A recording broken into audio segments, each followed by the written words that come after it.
Hello دوستو، آج من چاہے مہمان کے بارے میں آپ لوگ کو ایک بہت ہی خوبصورت کہانی سناتے ہیں۔ ایک گاؤں میں ایک کسان اپنی پتنی کے ساتھ رہتا تھا۔ وہ بہت ہی سیدھا سادہ اور بھلا آدمی تھا۔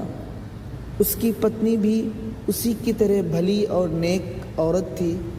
دونوں پتی پتنی گھر آئے مہمانوں کی خوب خاطرداری کرتے تھے، پر انہیں ایسے مہمان پسند نہیں تھے جو آنے کے بعد جانے کا نام ہی نہ لے۔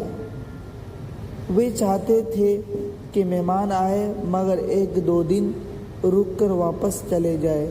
مہمان اگر زیادہ دن رک جاتے تھے تو انہیں زیادہ خرچ اور پریشانی اٹھانی پڑتی تھی۔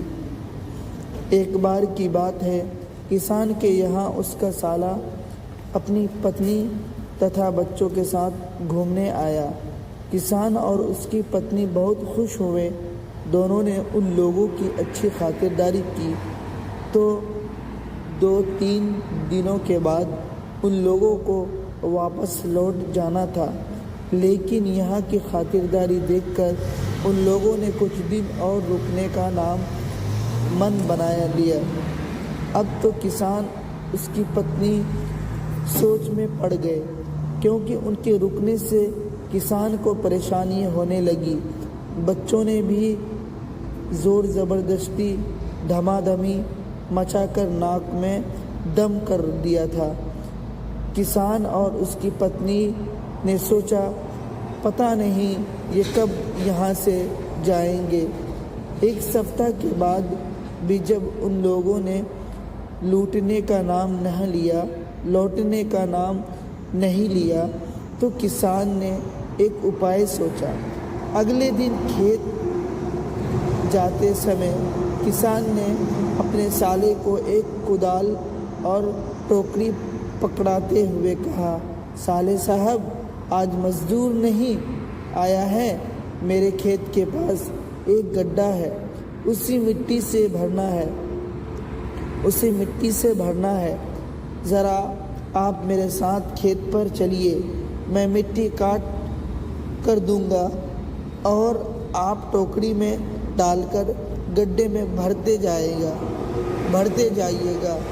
یہ سن کر کسان کا سالہ تھوڑا اکچکا گیا، سک پکا گیا، چاہ کر بھی وہ انکار نہیں کر پایا۔ اسے کسان کے ساتھ جانا پڑا۔ کسان کے کھیت کے پاس ایک گڈھا تھا۔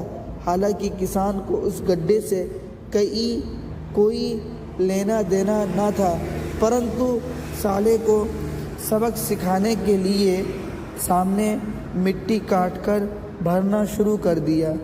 مٹی ڈھو کر کچھ ہی دیر میں سالے صاحب کا انگ دکھنے لگا، مارے بھوک کے پیٹ میں چوہے کودنے لگے۔ رو دھو کر اسے شام تک مٹی اٹھانی پڑی۔ لوٹتے ہی اس نے فیصلہ کر لیا کہ اب وہ یہاں ایک پل بھی نہیں رکے گا۔ اس نے اپنی پتنی کو واپس چلنے کی تیاری کرنے کو کہا تو وہ بولی، ابھی کیا جلدی ہے، ابھی اور 4-5 دن رکو نا، کتنی خاطرداری ہو رہی ہے ہماری یہاں۔ اس نے منہ بگاڑ کر کہا، خاطرداری ہو رہی ہے، مجھے نہیں رکنا ہے، تمہیں رکنا ہے تو مہینے بھر رکو، میں تو کل صبح ہی یہاں سے چلا جاؤں گا۔ صبح ہوئی تو سالہ بنا کچھ کھائے پیے ہی وہاں سے چل دیا۔